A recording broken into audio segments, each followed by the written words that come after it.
Shalom jemaat Tuhan, selamat pagi jemaat prajurit. Saya berdoa Tuhan terus membukakan pewahyuan dan rahasia firman-Nya kepada kita, sehingga kita bisa bertumbuh menjadi gereja prajurit yang tangguh di akhir zaman ini.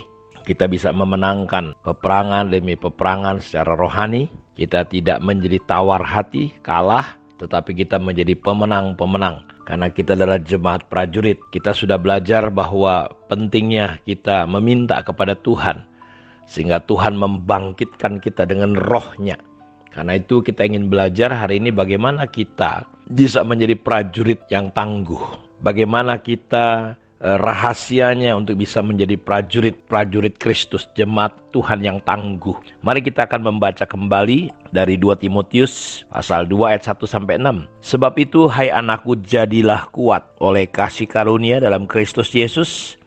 Apa yang telah engkau dengar padaku di depan banyak saksi, percayakanlah itu kepada orang-orang yang dapat dipercaya, yang juga cakap mengajar orang lain. Ikutlah menderita sebagai seorang prajurit yang baik dari Kristus Yesus. Seorang prajurit yang sedang berjuang, tidak memusingkan dirinya dengan soal-soal penghidupannya, supaya dengan demikian ia berkenan kepada komandannya. Seorang olahragawan hanya dapat memperoleh mahkota sebagai juara apabila ia bertanding menurut peraturan olahraga. Seorang petani yang bekerja keras haruslah yang pertama menikmati hasil usahanya. Kunci untuk kita bisa menjadi gereja jemaat yang tangguh, kuat, kita harus punya fokus kepada Tuhan. Kita harus punya yang namanya disiplin. Kita harus punya yang namanya ketekunan. Mengapa kita harus fokus kepada Tuhan? Seorang prajurit harus fokus dalam mengerjakan tugas dan tanggung jawab yang diperintahkan oleh komandannya. Kita sebagai gereja, sebagai jemaat, kita perlu fokus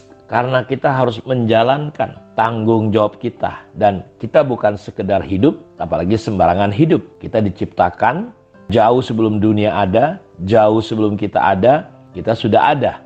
Kita buatan Allah, diciptakan dalam Kristus Yesus untuk melakukan pekerjaan baik yang telah diciptakan Allah sebelumnya. Allah mau kita hidup di dalamnya. Jadi seorang prajurit yang sedang dalam peperangan, kita ini tidak dalam status quo, tidak dalam keadaan yang nyaman, tapi kita sedang berperang. Iblis tahu waktunya sudah sangat dekat. Dia akan dibuang ke dalam jurang, dia akan dikurung, dan dia berjuang keras. Karena itu tidak ada cerita kita menganggur, kita harus tetap waspada. Kita sedang berjuang, karena itu kita perlu memfokuskan diri kita kepada peperangan yang sesungguhnya. Lawan kita bukan darah dan daging, lawan kita bukan saudara kita sendiri, bukan gereja organisasi yang lain. Kita perlu fokus, kita sedang ada dalam peperangan yang luar biasa antara hidup dan mati, karena ini menyangkut dengan kekekalan. Kita harus memuridkan orang, bekerja keras sungguh-sungguh. Prajurit yang lengah, kita nggak bisa main-main. Seorang prajurit tentara yang sedang di medan perang, kalau dia lengah, dia bisa kehilangan nyawanya.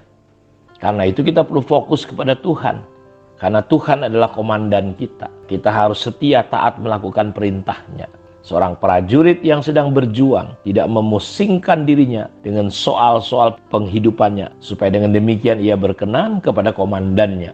Kenapa kita harus disiplin? Ayat ini menarik karena dilanjutkan tentang seorang atlet. Jadi seorang atlet untuk bisa meraih medali, dia harus disiplin. Ya, dia harus latihan, tekun, sungguh-sungguh. Seorang Chris John, petinju manapun, para juara-juara itu Bapak Ibu, dia menghadapi pertandingan cuma 3 atau 5 ronde misalnya. Tetapi untuk masuk ke medan pertempuran itu dia butuh terampil, butuh latihan, beribu-ribu ronde, berbulan-bulan persiapan. Karena itu sebagai orang percaya, supaya kita bisa bertumbuh menjadi jemaat Tuhan yang tangguh, jadi tentara atau gereja pasukan, Laskar Kristus, kita perlu disiplin. Kita perlu selalu latihan dasarnya nggak boleh hilang. Seorang penggolf supaya mahir dia harus latihan, ada latihan dasar. Misalnya seorang basket, dia perlu latihan dribble, dia latih juga shoot. Walaupun tidak bertanding, dia harus terus latihan itu. Demikian juga dengan kita. Untuk kita bisa menjadi prajurit yang tangguh, kita perlu terus latihan dengan disiplin. Melatih tubuh rohani kita, otot-otot iman kita, dengan bersekutu dalam doa dan firman, Kita harus tunduk kepada Tuhan dan melawan iblis. Lalu dikatakan seorang petani itu butuh ketekunan. Banyak pekerjaan yang dipersiapkan, harus dipersiapkan oleh petani, dan dalam mempersiapkan lahan sampai kepada hasil, petani perlu tekun. Walaupun datang hujan, datang panas terik, petani yakin bahwa apa yang dikerjakannya akan membuahkan hasil pada akhirnya. Demikian juga dengan kita harus tekun terus-menerus untuk menjadi seorang prajurit yang tangguh. Jadi kita harus belajar setia. Nah, pertanyaannya, apakah kita sudah konsisten dalam membangun hubungan dengan Tuhan? Apakah kita siap digembleng dengan ketekunan, dengan kesungguhan hati kita? Karena itu Paulus berkata, fokuslah, ikutlah menderita untuk menjadi prajurit yang tangguh. Kita sudah belajar bahwa kita benar-benar perlu fokus kepada peperangan yang kita hadapi. Kita harus sungguh-sungguh hidup kita ini, apalagi kita sedang ada di akhir zaman. Ketika kita fokus melakukan segala perintahnya, percaya dengan segenap hati kita, kita akan dapat banyak menyelesaikan misi yang Tuhan berikan kepada kita. Kita bisa menghadapi masalah yang mungkin selalu muncul dalam kehidupan kita, Bapak Ibu. Kita berhasil menang, mengatasi semua, karena kita adalah prajurit-prajurit Tuhan.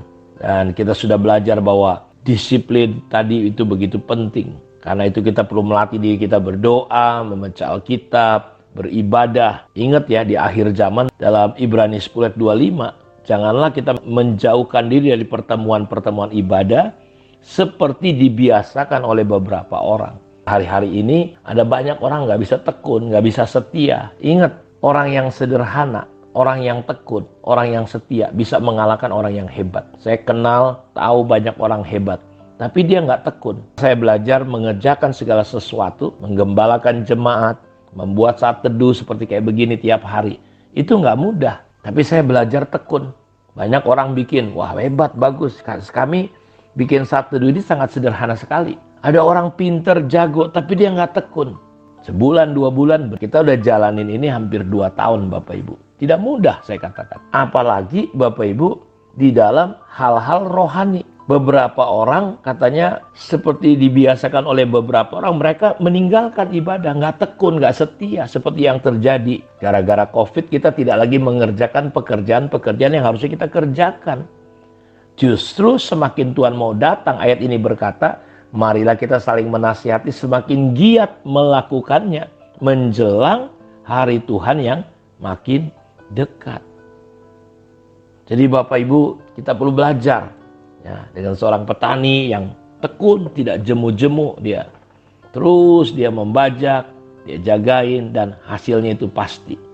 Karena itu saya mau katakan dalam 1 Korintus 15 ayat 58, bahwa jerih payah kita, saudara-saudara yang kekasih, berdirilah teguh, jangan goyah, dan giatlah selalu dalam pekerjaan Tuhan, sebab kamu tahu dalam persekutuan dengan Tuhan jerih payahmu tidak akan sia-sia. Jadi prajurit yang tangguh itu lahir dari ketekunan, mau tunduk dan taat. Jadi kita mampu bisa mengalahkan dunia dan tipu daya iblis. Kita akan bisa memenangkan karena kita sudah menjadi prajurit-prajurit yang tangguh.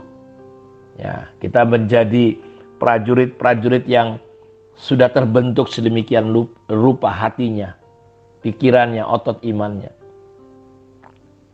Karena itu setiap ada permasalahan, baik itu di keluarga, pekerjaan, atau pelayanan, kepada siapa kita fokus. Apa fokus kita ketika menghadapi masalah persoalan? Harus fokusnya kepada Tuhan. Mungkin kita terkadang fokusnya bukan lagi kepada Tuhan, kesalahan orang, kesalahan diri sendiri, terjebak dengan mencintai diri sendiri, penyesalan yang berkepanjangan, bukan kepada Tuhan dan janji-janjinya. Jadi apa yang selama ini menghambat, menghalangi saudara membangun disiplin dalam hidup saudara? Coba saudara mulai diskusi apa penghalang-penghalangnya. Karena kita butuh konsistensi. Saya percaya betul Bapak Ibu. Anggaplah sebagai satu kebahagiaan apabila kita jatuh dalam berbagai-bagai pencobaan. Anggap sebagai satu kebahagiaan. Sebab kita tahu Ujian terhadap iman itu menghasilkan ketekunan. Biarkanlah ketekunan, kesetiaan, endurance, daya tahan. Itu latihan otot iman kita. Akan melahirkan apa? Sehingga kita menjadi sempurna, utuh, dan tidak kekurangan apapun. Saya berharap hari ini kita terbangun pengertian bahwa kita perlu menjadi gereja, jemaat prajurit yang tangguh. Tuhan memberkati kita. Mari kita berdoa. Berkati semua anak-anakmu yang sudah mendengarkan kebenaran firman-Mu. Biarlah mereka menjadi teguh, kuat, sehat, sembuh di dalam nama Yesus kalau ada yang sakit. Kami akan berjalan bersama dengan Engkau Tuhan sebagai jemaat prajurit yang tangguh. Terima kasih Bapa. Dalam nama Yesus kami berdoa. Amin. Diberkatilah setiap kita semua. Shalom.